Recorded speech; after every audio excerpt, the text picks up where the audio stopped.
Well, hello everybody and welcome to Lunchbreak Live. Real talk about obesity, food addiction, recovery, and what's really eating you. On today's show, your yes means no and your no means yes. If you're not thoroughly confused yet, hang with me because it's going to be an interesting program. But before I launch into it, for my newer viewers, you guys should know who I am, right? I am Carrie Dela Cruz. I am a 2007 gastric bypass post-op. Living life in recovery from obesity and food addiction as twice the woman in half the body. So that's me. Now I want to know about you guys. I want to know who's here. Let's see here. I got some questions. You know how I am, all right? Who here has shared the program in more than one location? So in other words, more than just your wall. Who here has shared the program in more than one location, whether it was on Facebook or Twitter or Instagram or anywhere else? Let me know. Let's see. Shoot me hearts. Shoot me some hearts if you guys have shared it in more than one location. Melissa, I already know that you are definitely going to be able to shoot me some hearts. Hi, Mama. Hi, Debbie. I'm going to see you this weekend, aren't I? And let's see. Who else is here? As you guys are thinking about answering me, you guys are filling in. Boy, Debbie was front and center. You're the first one here. Impressive. All right. So who here has shared the program in more than one location? Okay, now I see the hearts coming. Again, it's like the whole Facebook thing, and other people might be answering this, and I won't see it till I get offline. It's really frustrating. So you guys are probably screaming at your phones going, I'm answering! And I can't see it. So, I mean, I'm blind, but really it's not telling me. All right. So that's really awesome. Thank you from the bottom of my heart for those of you who do share it far and wide. All right. Now, let's see here. Do I have any first-time viewers in the audience? I always want to know that. Do I have any first-time viewers here? If so, type new in the comments. Okay. So if you're a first-time viewer, whether you're watching on demand or live, just type new in the comments so that I know you're new here. Everyone here will welcome you in. I will certainly welcome you in because I'm grateful that you're willing to share your time with me. So if you're new, let me know so that I can make sure and do a really good show this time. Right. All right. So I always say that the show is interactive. That's very, very important. I mean, this is an interactive platform. If it weren't, I would just do this show, in the can on YouTube and post it for you guys, and it would just be static. So it is something that really depends on your interaction. I want your feedback. So if you feel it, say it. If you share about it, give me some feedback. Let me know. If you're not happy about it, let me know. If you're really happy and you agree, let me know. All right. That lets me know that I am not just talking to myself. Because if I were, I wouldn't have to have a camera on, right? All right. On with the show. All right. It is really good to be back in the saddle after being away out of the country in Mexico with my family for the last several days. I was able to pop in and spend a little bit of time with you guys on Monday, and that was really, really great. Give you a little bit of encouragement about the challenges of choosing to stay sober. Obviously, it is not easy, and I will just tell you, one of the words that came up quite frequently, I'm always learning new words, and they may have always used this word. It's not like it was new this trip, but I was paying attention and I heard it. A Spanish word that I heard was batallar. Batallar. And I was like, what the heck is that? And I thought about it. It means struggle. So the struggle is real in Mexico. Batallar es realidad in Mexico, okay? El batallar es real, okay? So the point is the struggle is universal no matter where you are. And that was the reason for my video of encouragement, because even in the face of temptation, we have the power, we have the strength to face it down and say, no, thank you, not today. All right. So here's what I want to know, because I know this is challenging for a lot of us. Who here had to face temptation over the course of the last several days? And how did you do with it? All right. Let me know, just kind of like a thumbs up maybe, or a sad face if you're not happy about how you reacted to it. But let me know, were you faced? Hi, Marie. I'm really glad you're here. Were you faced with temptation, and how did you do? And did my video help you at all to stay the course? So I'm always interested to hear that. All right. I guess the bottom line question I'm asking is, did you say no or did you say yes? See? Yes or no? Now you're beginning to see the purpose behind the show. All right. Let me put my glasses on as ever, and let's dive into it, all right? All right, and I see you guys. Hey, Kathy Whitmore from Elysian Fields, Texas. I know you. I got your number, chickadee. All right. Hi, Mama. All right, so let's talk about it, all right? The reason I started thinking about this whole yes-no thing was because I'm not a risk taker. As a rule, my default setting is no, don't like risk. And why is that? Because I like security and consistency, and I want to know what's what. I want to be able to plan. Oh, gee, I don't know. I like control. So for me, if you were to ask me, are you a risk taker? No, not at all. Don't like it. Because to me, risk always represented lack of control. Like, it's out of my hands. I'm powerless. What if? Yes. Ooh, what if? The what if monster eats away at me. What if? What happens if things don't turn out the way I'm planning? Okay, so for me, that's what risk represents. Risk equates to what if, which I don't like. It's the unknown. That's how I have always interpreted risk. But the funny thing is, risk is absolutely everywhere. We know that, okay? I could slip and fall getting out of bed in the morning. I mean, any one of us could, right? I could throw my knee out just thinking about it, like I did last week at work. What? Yeah, knee went out. It's back now. I could get in an accident in my car on the way to work, on the freeway with the LA traffic. I really could. Risk is absolutely everywhere. And we know that, right? Most of us get pretty darn used to it.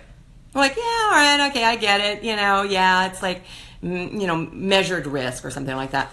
But I just kind of think we build up our tolerances to it, and it depends on what we want to get out of it. So the tolerance level, it depends on what we want to get out of it. And meaning if we want it badly enough, we'll take the risk. Does that sound familiar to anyone out there? All right. Unless you're like me and you don't like risk. And then you're like, even though that seems pretty reasonable to risk takers, no, I don't want to. No, I'm staying put. Which is probably why I never did sales for a living, because I didn't like the uncertainty of having, what other people decided to do determine my paycheck, the size of my paycheck. I'm like, no, thank you. I'll take less as long as I'm assured that I will get less every month. I mean, that's how my brain works. All right. But let me break it down just a little bit, okay? Because there are types of risk. Of course, it's not just flat, like one type of a monolithic risk, okay? There are degrees of risk, starting with slight risk, of course, and then working all the way up to extreme risk.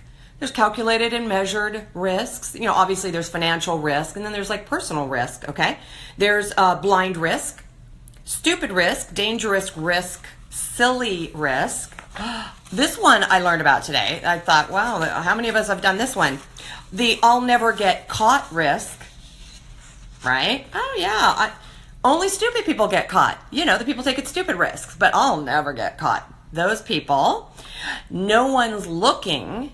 Okay, right? Hey, no one's looking. So there's a risk for you. Life-changing risk. Woo.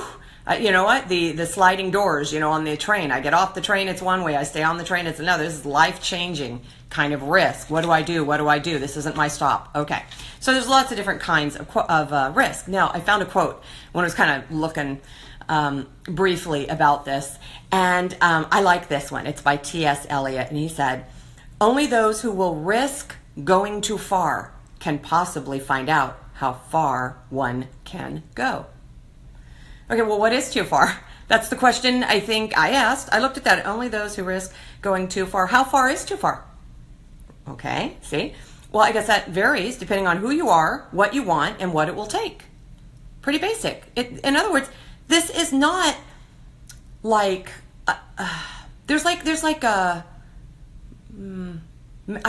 calculations behind it, right? There's a mathematical calculation. The risk, what is it they call the risk reward, right? You're looking at the risk reward. How big a risk do I have to take for how big a reward? Okay, so they're connected. It's not as if they're just out of the blue. They're always connected, and I think a lot of it is how we interpret it, or what our experience has been in taking that type of risk before. So there's all kinds of stuff. So it's not just simple risk that is just in a vacuum, like I like to say. All right, so there's a lot of variables, a lot of factors involved. All right, so it isn't easy. I mean, that's really the bottom line.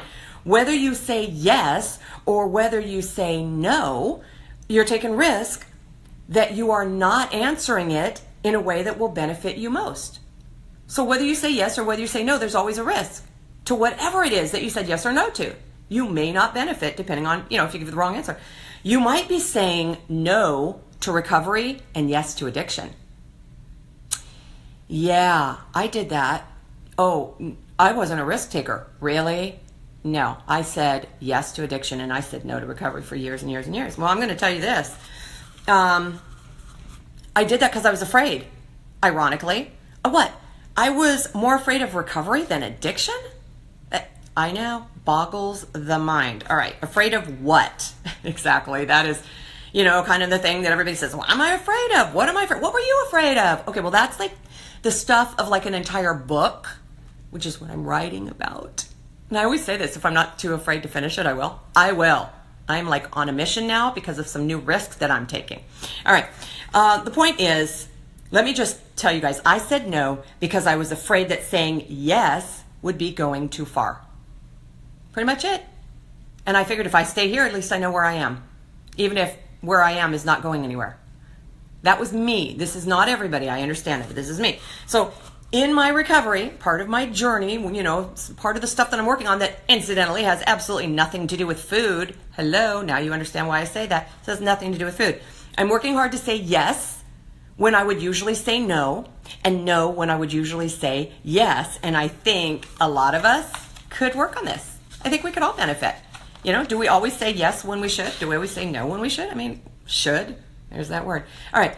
Here's some examples in case you're not following me exactly. All right. And then I'm going to go back and read your comments, by the way, and take a little break. I used to say yes to everybody because I didn't want to say no to them.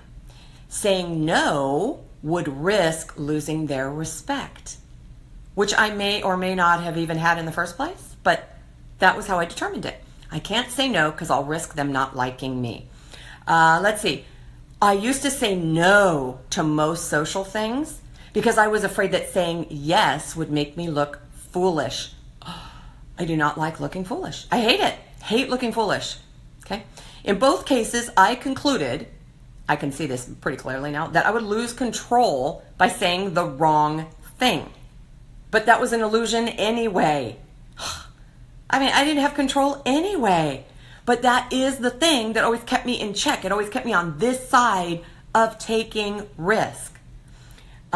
It basically kept me from moving forward and growing in healthy ways and choosing recovery. That's what that did for me. Yeah, smart. But I didn't struggle with either of those words. Don't get me wrong. It's not like I couldn't say yes or no. I was pretty adept at it. Let me give you some examples. Even though I claimed that I was too afraid to use them because it was risky, how much more risky is death from morbid obesity? Yeah, it's pretty risky if you think of it that way, which is why I didn't think of it. Didn't call it morbid obesity because remember, I decided, that would just make me feel bad about myself. And I just, okay. Oh, there's a lot of risk involved in that, huh? But not if you ignore it. Yeah. Okay, so here's the thing. I couldn't see the chocolate cake for the frosting. Okay, I had to come up with like a super fun analogy or metaphor or something like that, which I usually said yes to. By the way, usually said yes to the cake that I couldn't see under the frosting and the cookies and the candy.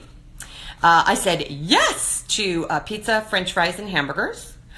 I said yes to Diet Pepsi because, I wisely said no to regular sugar-loaded Pepsi.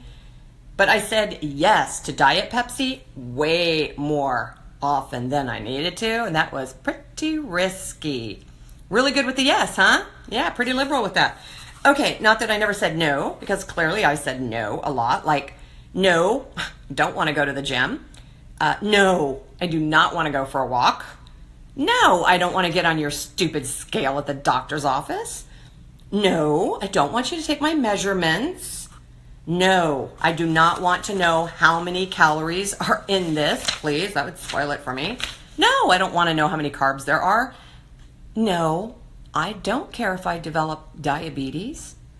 No, I cannot live without bread. See, I was pretty good with the no, right? A lot of you guys familiar? Say no to these things too? Yes, I am afraid that I won't be able to make it to my goal weight. Yes, I am afraid of what people will think of me. Yes, I'm afraid people will say that my voice is much skinnier on the phone. Yes, I'm afraid I'll let someone down. Yes, I'll have another slice. Yeah, no problem with yes and no, clearly. So it's not really a problem with yes or no, or even risk. Not really, because you see, I risked my physical, emotional, mental, and spiritual health every single day that I did not choose recovery. I'm going to put that under the I won't get caught risk, which sounds pretty stupid to me. That sounds like stupid risk, but that's what I did every single day. Every time I didn't choose recovery, I risked my physical, emotional, mental, and spiritual health, which suffered and got worse and worse and worse every single day. I thought it was just about gaining weight. Oh, no. It wasn't what I was gaining as much as what I was losing. You know, I was losing liberty. I was losing freedom. I was losing peace. I was losing self-respect. I was losing the respect of others. I was losing capability. I was losing self-esteem. I was losing worthiness and value. I was losing on and on and on, okay? That was a lot more important than what I was gaining, but all I cared about was what I was gaining, and that's what I saw on the scale. So risk takes courage and wisdom. That's really the bottom line here when I'm talking about this on the show. Risk takes courage and wisdom. And we can't possibly know everything, okay? I know you're thinking, well, wisdom would require me to know absolutely everything. No, that's not true at all. We can usually gain enough knowledge to make decisions. We can. And we can certainly develop the skills that we need to be able to accomplish the things that we believed were too risky because we couldn't do them. Don't you agree? We can do that. And then that mitigates or reduces the risk. The more we know, the better able we are, the less risky some of these things are, okay? And speaking of wisdom, I've got to address this side of it too, because, you know, I'm afraid of taking risk, okay? I'm risk averse, all right? But there are a lot of people who are risk takers. I get that. Like adrenaline junkies, people who live on the edge and they have like this devil may care attitude. Like if I want to do it, I'm going to do it. I'm just not going to worry about it. I'm not going to think about it. I'm just going to do it, because if I worry about it, then I won't have fun. And it's just like, yeah, heck yeah, count me in, sign me up. I'm in. I'm like all over it, right? There are people like that. And there are people who say that they don't care what they eat or how much they weigh, and they don't care if they're in good shape, and they don't care how they look. There are people that say that. I get that. I was not one of those people, but there are many people out there who say it. And a lot of people could argue, oh yeah, right, sure, you don't care. I'm not going to argue it. If that's what you're saying, you know, just as readily as I might have been saying certain things that I know now weren't true, but I said them and I believed them then. And there are a lot of people, again, I can't tell you that that's not true if that's what you believe. There are people who believe that. So this is where I believe wisdom, true wisdom, really, really comes in, because wisdom does not shame or criticize or judge. It just states fact. This is what I think, okay? Wisdom. This weight is not healthy for you, okay? Not judging, not shaming, not criticizing. It's a fact. It's a medical fact. This weight is not healthy for you. This weight limits your mobility, okay? This weight impacts your knees and your back, whatever it is. This weight impacts your heart, okay? That's just a truth. That's not a judgment. Your body cannot tolerate this much cholesterol. Okay, maybe my body can, yours can't. There's some fact. There's some wisdom for you. Your blood sugar is so high, you have to reduce your intake of simplex carbs. You're insulin resistant, whatever it is. That's the wisdom. That's the truth, okay? So I guess only you know if you're a risk avoider or a risk taker. That kind of, you have to decide that, not me. If you think you're a risk avoider, how is feeding your obesity or addiction really avoiding risk? Well, when you put it on those terms. If you're a risk taker, ask yourself, how is not making healthy choices benefiting your health? Okay? Questions. So for today, I'm going to encourage you guys to kind of look at this in a broad way. And first of all, say, I don't know, do I tend to be more risk averse or more of a risk taker? All right? And once you decide, I want you guys to look at your actions and see if you really are what you say you are. So you may say, oh, okay, I'm risk averse. But as I pointed out to you guys, I say I'm risk averse, but I was really taking all sorts of risk. Or if I say, I don't know, I'm a risk taker. Okay, but what are some areas, what are some things that you can do that really, not taking care of your health that you've decided is too big a risk or something like that. Maybe you could be doing that. Okay, that made no sense. Let's just delete that part. All right, I'll come back to that later. All right, then I want you to take a look at where you say, yeah, live show. Let me just say this, live show. This is what happens. All right, take a look at where you say yes and where you say no, because we each know what we do. We all know what we do. Do you say yes to healthy risk? Do you say no to risky risk? Do you say no out of fear? Do you say yes out of habit? Well, that's me. My first instinct is like, yes or no. Oh, yeah. No, I'm not going to. No, I don't want to do that. I don't want to do that. No, let's not do that. No. That's my first instinct, right? Yes, okay, I'll do that. I'll do that for you. Yes. Habit, right? So I've had to work on that to say, now, wait a minute. I don't have to say yes and I don't have to say no. Let me think about it for a minute. All right. I don't know. I mean, as I kind of throw this stuff out there, as you've heard the show today, the program, do you think you're going to find a few things that have been eating you up? Yes or no? See what I did there?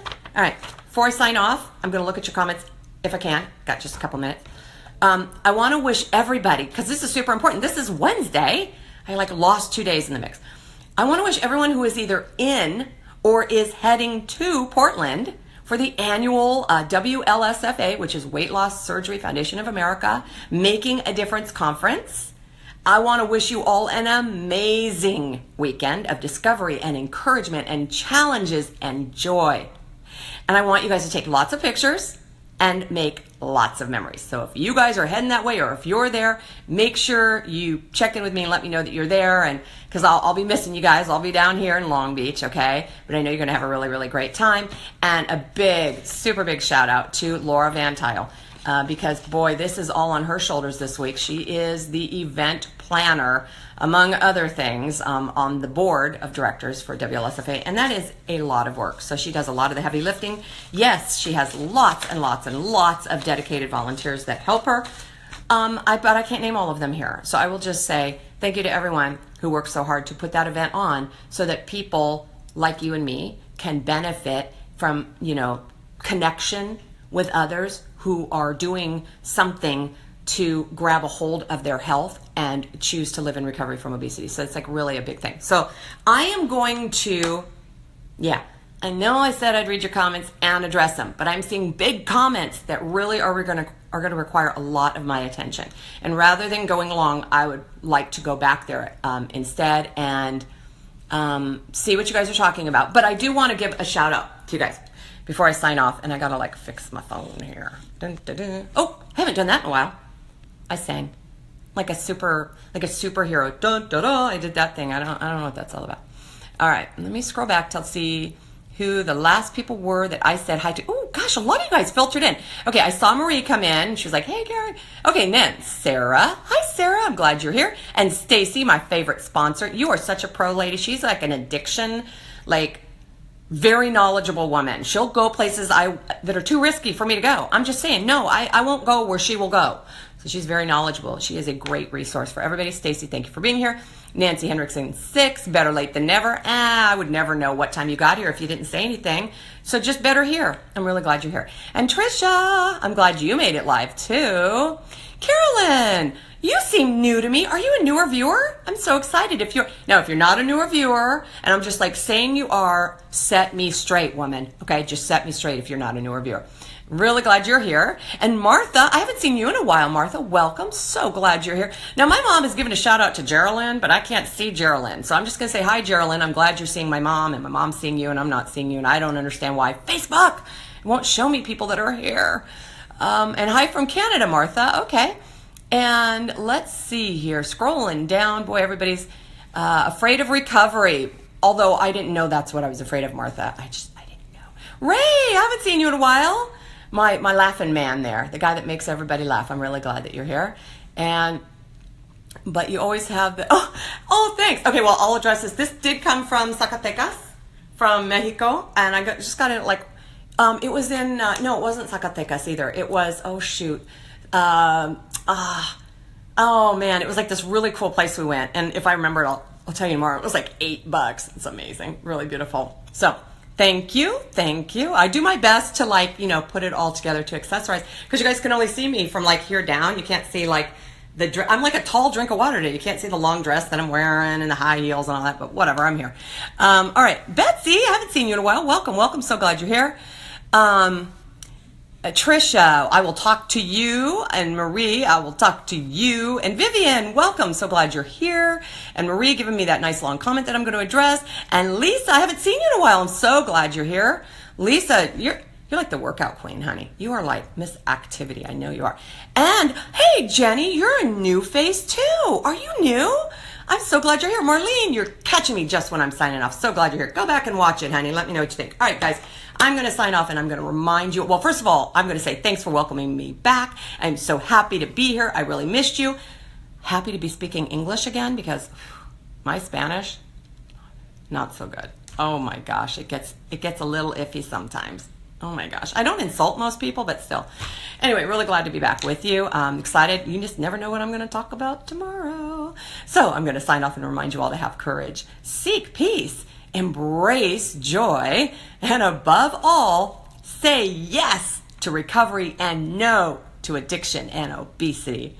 Remember, you can't stop feeding what's eating you if you don't know what's eating you. I'll see you guys tomorrow. Take care. Share the show. Bye.